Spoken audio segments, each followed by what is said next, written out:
Hello and welcome. In this video we're going to be discussing a paper by the philosopher Elizabeth Anderson, a paper from 1999 called What is the Point of Equality?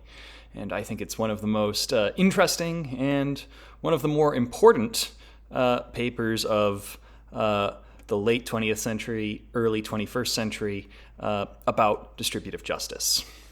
This paper is a pretty lengthy one. It's about 50 pages. So this is going to be in two parts. And in this first video, we're going to be looking at Anderson's criticisms of alternative views of egalitarianism. And she's going to be arguing against these egalitarians who call themselves luck egalitarians. So we're going to look at the theory of luck egalitarianism, see what it is, and see how it is not the same as Rawls's theory of justice, but that it does have some interesting connections to that approach that Rawls gave us. But then Anderson is going to offer some important critiques of the luck egalitarian view. She's going to point out how it does the wrong thing for victims of both bad option luck and bad brute luck. So we'll see what these concepts of option luck and brute luck are, and then we'll see where Anderson finds a problem with the luck egalitarian response to these kinds of bad luck. As Anderson puts it, contemporary egalitarianism, as she was seeing it in 1999, had many problems. Right? So if we were to take Dworkin's word, the way we figure out whether we have an equal enough society is if nobody envies anybody else's set of resources. But that sort of makes it seem like the whole egalitarian project, the fight for equality, is based on the idea that some people with less envy those with more. That seems to be what a lot of people have a problem with about egalitarianism. Van Parijs makes the suggestion in his version of egalitarianism that a lazy surfer who doesn't feel like working still deserves a universal basic income. That would be real freedom for all, as Van Parijs puts it. Anderson finds this conclusion somewhat implausible. Richard Arneson makes the argument that, let's say you have a particular religion that involves a costly religious ceremony. Hypothetically, we could imagine somebody with a religion where you need to build a large wooden structure and then burn it down once a year. Well, Arneson says that, you don't really choose your religion happens to you. And insofar as we care about equality, taxpayers should fund that costly religious ceremony. So that's a point that Arneson makes. And if we go to G.A. Cohen, whose paper, Why Not Socialism, we looked at recently, Cohen tells us that if we really care about equality of opportunity, we should compensate a person for having a gloomy disposition, right? If you are just more likely to be sad all the time, you should be given some financial remuneration from the state in order to have a better shot at happiness.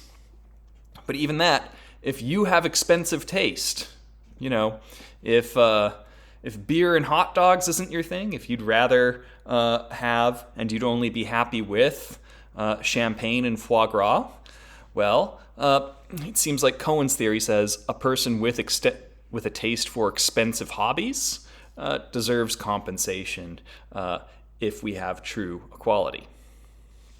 So on the first page, the first paragraph of Anderson's paper, she gives us this query.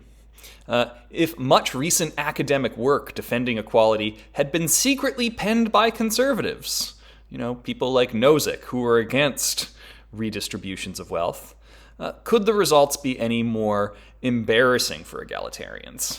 As Anderson puts it, if we're getting into the idea that equality is based on envy, that we should be focusing on funding the laziness of beach bums, that we should fund costly religious ceremonies, or fund somebody's taste for champagne and foie gras, well, we would think that this is the sort of stuff that people against egalitarianism would say about egalitarianism if they were trying to create a parody of the theory. So Anderson says, in this way, much of the work in egalitarianism is an embarrassment.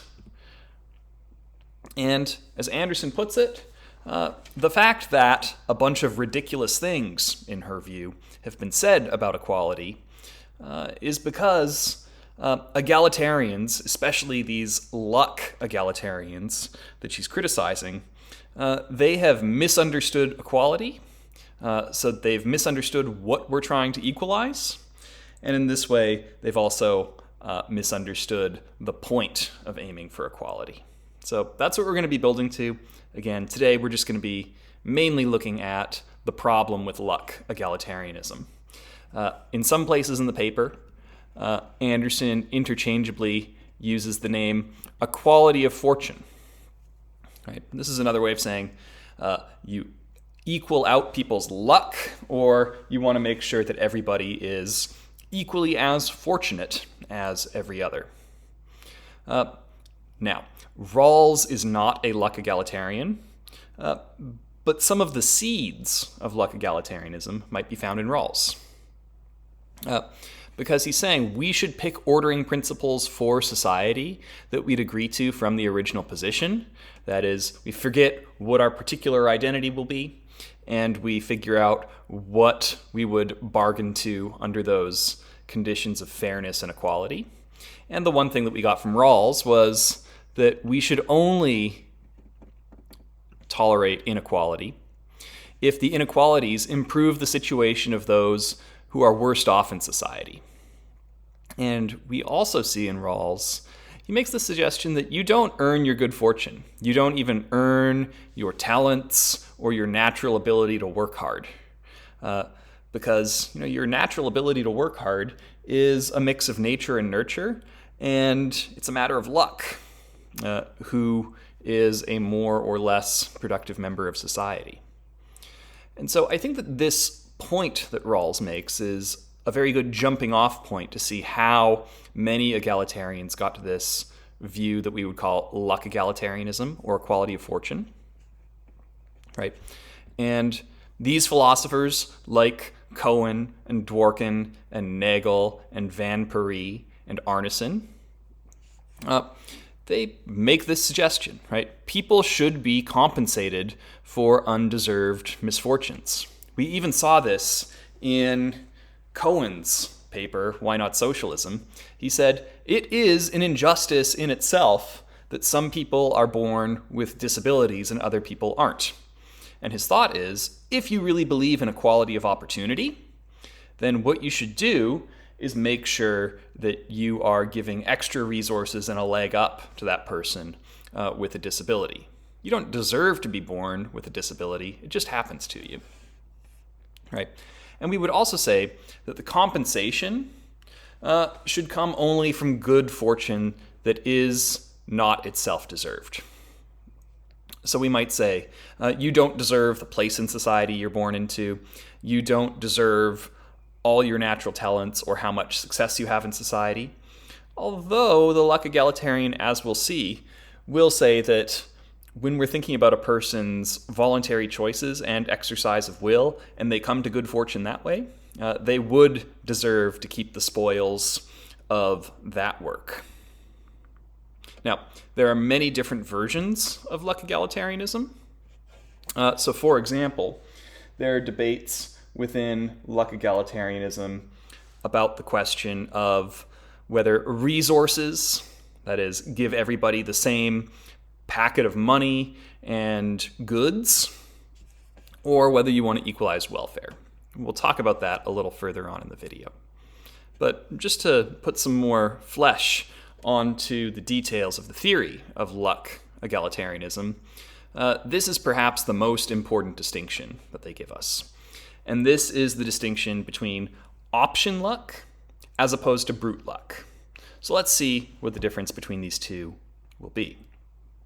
When we're talking about inequalities that result from agents' voluntary choices, we would talk about these as examples of option luck.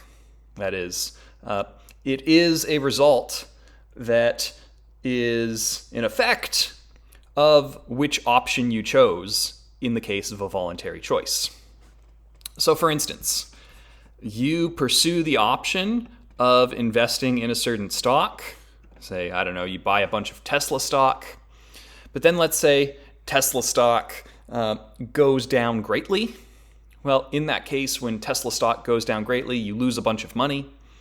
And in this case, we might say, well, that's your own self's fault, right? In another case, if a person fails to buy insurance, they have a house, but they don't get homeowners insurance, and then, in that case, a person ends up having their basement flood, we might say that that is the fault of the irresponsible homeowner, that they suffered a loss without any recompensation. So we can think about these cases of option luck, good luck or bad luck that traces back to your voluntary choices. But we can also think of inequalities that don't result from your voluntary choices. So, we might think about being born with less natural talent. Let's say you're just born colorblind. Well, that makes it harder for you to become an art critic. Or perhaps you're, born with just less mental facility such that it's harder for you to do complicated math problems. Right? We could also talk about starting assets. If you're born to rich parents, that is a certain kind of good luck, but we would also notice that it's not through the exercise of your voluntary choices that you come to have rich parents. It just happens to you, right? So we have these two kinds of luck that the luck egalitarianism wants to focus on.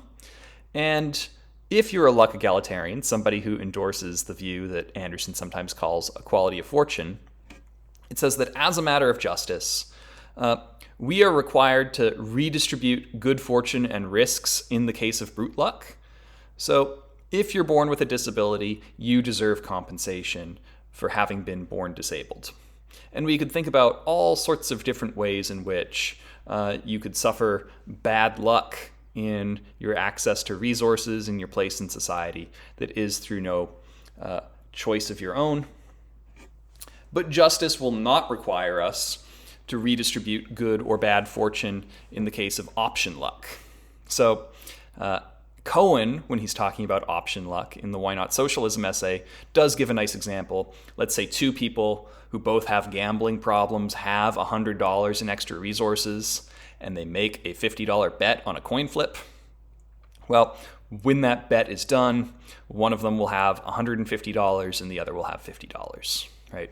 And we might say that was through the exercise of their voluntary choice of options. So we would say there is no requirement to compensate bad luck when it comes through the exercise of your will. As Anderson puts it, luck egalitarians thus view the welfare state as a giant insurance company that insures its citizens against all forms of bad brute luck. So if we think about the extra resources that a person might be given access to in a just society when they're born disabled, luck egalitarianism will say something like this. If we went behind the veil of ignorance and thought about the fact that we might be born with a disability and we might not be born with a disability, we would set up a compensation program that would basically require some people without disabilities to pay into a fund that would then be paid out to people with disabilities. And in that way, we could think about the welfare state as an insurance company, right? You insure a citizen against all these forms of bad brute luck. Now, we might also notice that, if your house gets hit with a storm, that is a sort of bad brute luck. But in our society, where you are required to buy insurance to protect your own goods in your own home, we would say that in those cases where people don't buy insurance or they don't buy enough insurance or the right insurance, then that would convert the bad brute luck into bad option luck. And we would say if people are irresponsible and don't buy insurance, then they are taking a certain kind of gamble, right?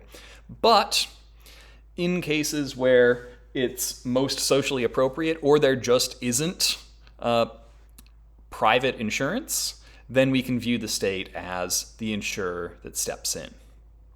Now, Anderson raises an interesting point here. There might be people who are born through bad brute luck with just not enough prudence to make decisions about which kinds of insurance to buy. And in those cases, we might think that the thing to do is to keep that as a government-run program and require people, basically through their taxes, to pay into that insurance policy. Now, on this view of mandatory insurance, we would almost look at this, Anderson thinks, as a way of being paternalistic, right? It's taking people's choices away to protect their own good. And Anderson is concerned about that. But we can see that this insurance company metaphor, or analogy, as we might say, can be useful and instructive to understanding what a luck egalitarian is focused on and interested in when they start to think about how we can work out a theory of distributive justice.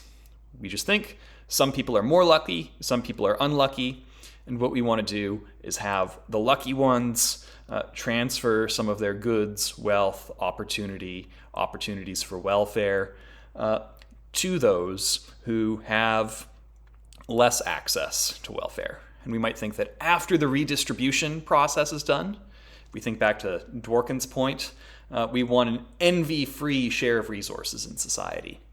So as we're putting it, once we do redistribution, we would say, well, you could be without disability and pay into this government insurance system, or you could have a disability but have an agreeable extra bit of resources and opportunities that you're given, such that it would be okay to be in a situation of either having a disability or not having a disability and paying in. So this is the luck egalitarian approach. Now, Anderson points out that different versions of luck egalitarianism say different things in order to build out their theory. Now, one interesting and important distinction that I foreshadowed earlier is that some luck egalitarians are focused on resources, some luck egalitarians are focused on welfare. Right?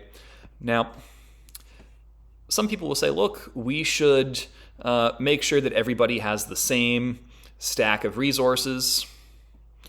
And we might think that if we think back to some of the problematic claims that some luck egalitarians make, and say, just make sure that everybody has the same resources. You know, we might give a universal basic income to somebody, or just make sure that everybody has a certain amount of money in their pocket. And we might say one good reason to take this approach is that the theory would not be held hostage to people who are irresponsible and self-indulgent. So we might say if everybody has access to the same $60,000 a year, some people will spend it wisely, some people will spend it foolishly, and in this way, we would not be held hostage to those who are irresponsible and have to give them more money. Again, we could imagine the person who really cares about champagne and foie gras. They might say, like, look, I didn't choose to have a preference for champagne and foie gras. It just happened to me. And in this way, we might say, look, if that's what you like, great, but you have the same stack of cash that everybody else does, and we're not going to give you extra money for being self-indulgent.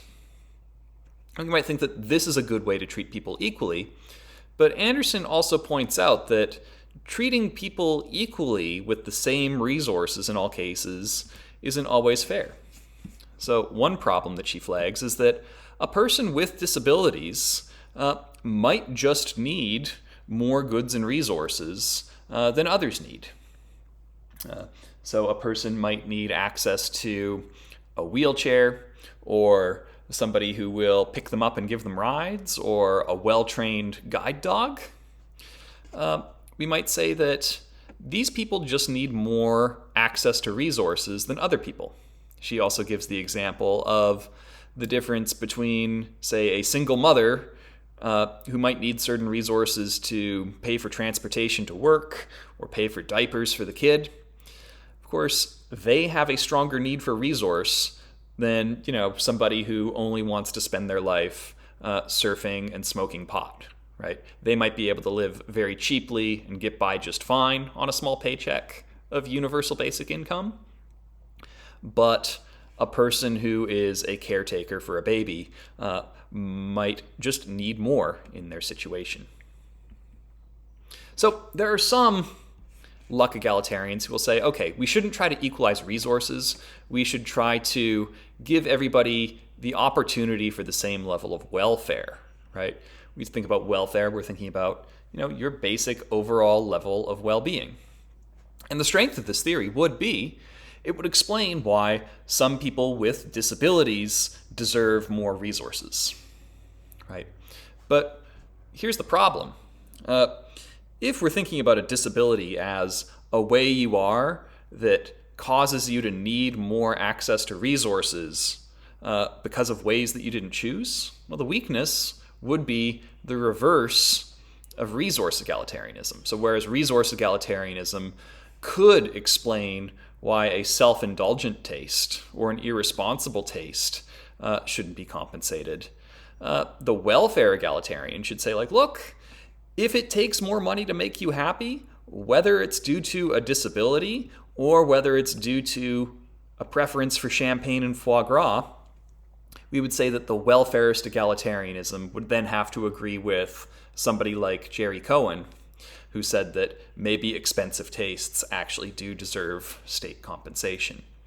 So in this way, Anderson is pointing out that once we start thinking about egalitarianism in terms of finding the right division of certain divisible concrete resources, we find problems however we start to divide things up. She continues. She's going to say that luck egalitarianism is going to tell us the wrong thing about bad option luck and bad brute luck. So let's look at those critiques.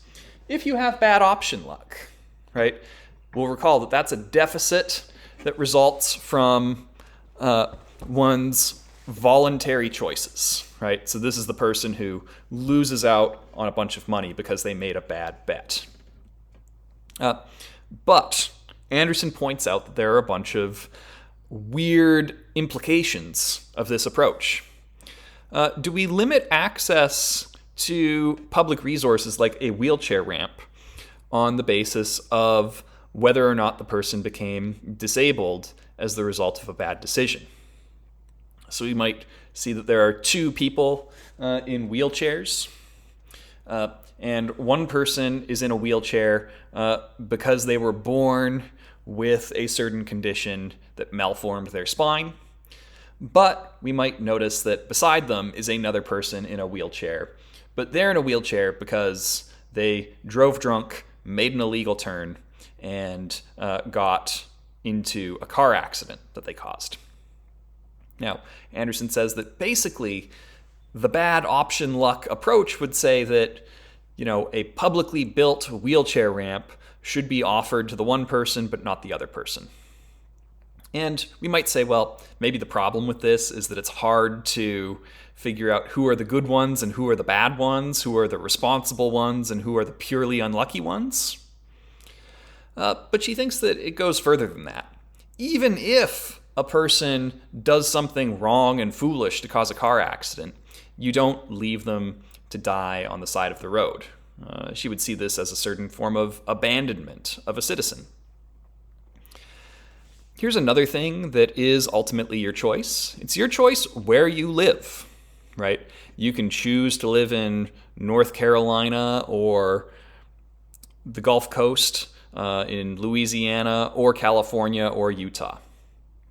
And we might notice that if you live in North Carolina or the Gulf Coast, you are putting yourself at risk of being hit by a hurricane. If you live in California, you are putting yourself at risk of an earthquake, right?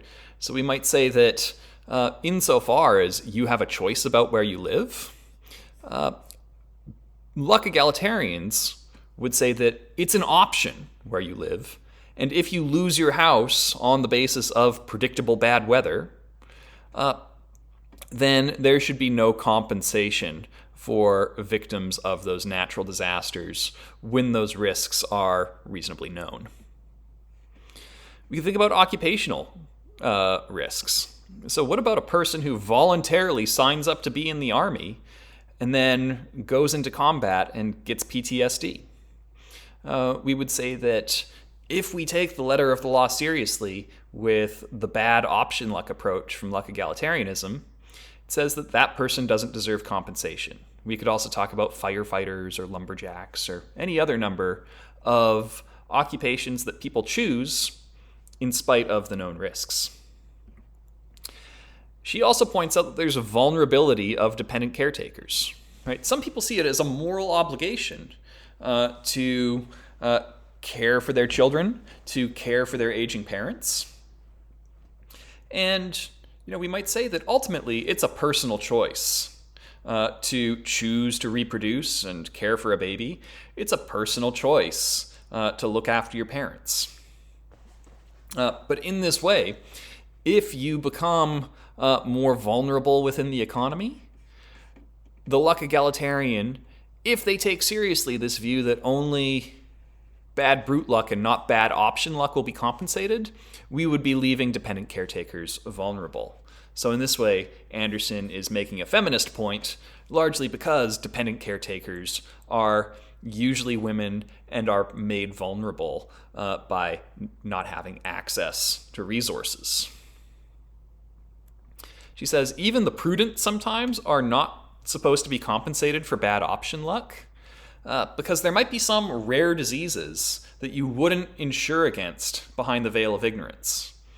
Well, simply the fact that it wouldn't be rational to take out an insurance policy on every single disease, it seems that we would be abandoning a person if we said, well, in that case, it was just your own bad option luck that you ended up with a certain disease that you didn't insure against yourself. But here's Anderson's point. She's going to say, in these cases where we have abandonment, and also abandonment based on a judgment that you were not responsible enough in the way that you wound up in the bad situation we're in, she's going to say that this kind of abandonment that would allow its members to sink to such depths hardly treats them with respect. So if we really care about equal respect, Anderson would say, look, you saved the lives of all drivers in a car accident, even if one of them had been foolish, even when one of them broke the law or was driving drunk or anything else, right? To respect people is to not abandon anyone. Now, we might think that, okay, so it does make these highly moralizing distinctions about what you're responsible for and what you're not responsible for, and maybe it abandons people too much when it deems them responsible for their bad luck. But Anderson says that the problem goes even deeper. She thinks that there's a certain kind of disrespect in the case of bad brute luck as well. So remember, bad brute luck says, well, you are one of the unlucky ones, and the great insurance company that is the state will bail you out for being in an unfortunate situation.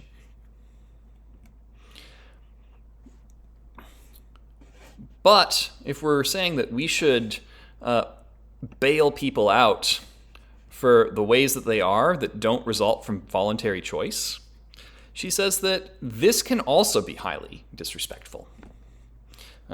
If you look to page 305 of the reading, she gives us examples of letters that people might get from a hypothetical state equality board, right? It has a few paragraphs, but let me just give you one paragraph. We might think that one thing that a person could be compensated for, because it does have an effect on people's lives, is how good looking they are, right? Some people are very, very, very good looking, and there are studies that show that you have more access to desirable romantic partners, but also career advancement, and ultimately money, right? So here's what Anderson says. Imagine if the State Equality Board sent you a letter, and it said, to the ugly and socially awkward, how sad that you are so repulsive to people around you that no one wants to be your friend or lifetime companion. We won't make it up to you by being your friend or marriage partner, because we have our own freedom of association to exercise. But you can console yourself in your miserable loneliness by consuming these material goods, this pile of money, that we, the beautiful and charming ones, will provide. And who knows? Maybe you won't be such a loser in love once potential dates see how rich you are. Now, Anderson's point here is that to compensate a person for not being as good looking as everyone else would be inherently insulting, right? And as she puts it, people will privately make judgments to themselves about who is attractive and who is not attractive. But it would be problematic in a further and deeper way if we put an official stamp on these private judgments. So Anderson's going to say, in this way, not only are we officializing private judgments, but the luck egalitarian is focusing not on compassion, but on pity, right? Because compassion, we might say, the guiding thought of that emotion is something like, I see how badly you are doing, and I will help you because I care about how badly that you're doing. But Anderson says that we're not just talking about somebody's absolute state of negative well-being when we think about compensating a person for being less intelligent. Instead, we're thinking in terms of pity, which says, I see you and how badly you're doing in comparison to me and everybody else. Aren't you pitiful? Right? And we might think that to judge somebody with pity is in a certain way condescending to Anderson. It looks down on people in a way that almost isn't metaphorical. It really does put people on a lower rung and grades them to be inferiors. So in this way, Anderson sees luck egalitarianism falling short in deep ways that can't be corrected by working out fixes at the margins of the theory. Because egalitarianism is supposed to be about treating each citizen with equal respect and concern. As Anderson puts it, egalitarianism ought to reflect a generous, humane, cosmopolitan vision of a society that recognizes individuals as equals in all their diversity. This nicely echoes some of the things that Rawls said in his views of liberalism, right? That we are supposed to understand that diversity is inevitable within a free society. Anderson continues, it should promote institutional arrangements that enable the diversity of people's talents, aspirations, roles, and cultures to benefit everyone, and for these differences to be recognized as mutually beneficial. But as Anderson reviews what we've discovered about equality of fortune, that is, the luck egalitarian view, she says, it offers no aid to those it labels irresponsible, so that's the way in which we abandon those with bad option luck, but it also offers humiliating aid to those that it labels innately inferior. That's the insulting compensation that you get for your bad brute luck. So, last thought, Anderson says that the luck egalitarian view some people would say like it was trying to combine the best parts of socialism and the best parts of capitalism, right? They were trying to do something like, look, we should encourage personal responsibility and allow differences to emerge from free choices. They also said, but we also want to make sure that there are resources for the unlucky ones. But Anderson sees it just the opposite.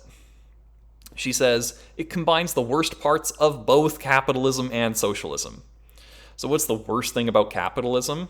Well, it gives us justifications for why some people deserve help and other people don't deserve help, right?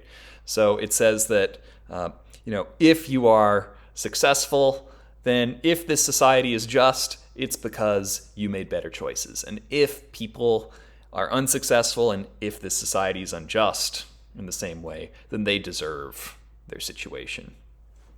Anderson says in this way, this replicates, British poorhouse thinking that says that those who are badly off because they have made inferior choices.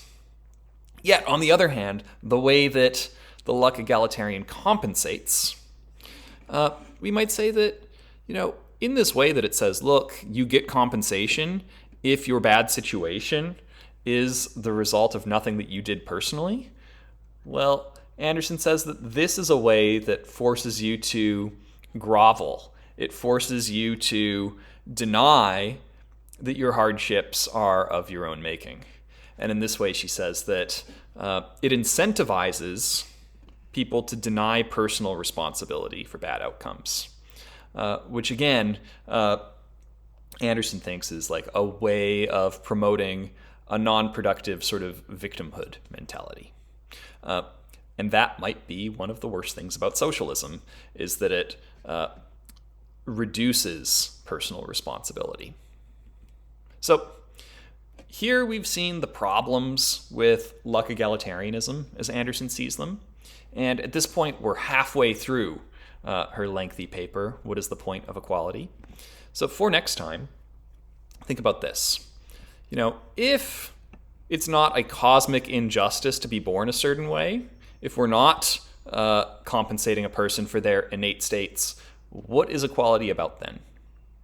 Now, Anderson has hinted that the version of equality that she's into is what she calls democratic equality. She says it's about creating a community in which people stand in relations of equality to others. And I think that she's offering an alluring hint here, rather than making luck or opportunities or resources equal. She's going to think about what it is for individuals to see themselves as equals within society. So next time we'll finish reading the paper by going from page 312 to the end, and we'll see Anderson's ultimate answer to her question, what the point is of equality. Thanks for listening, and take care.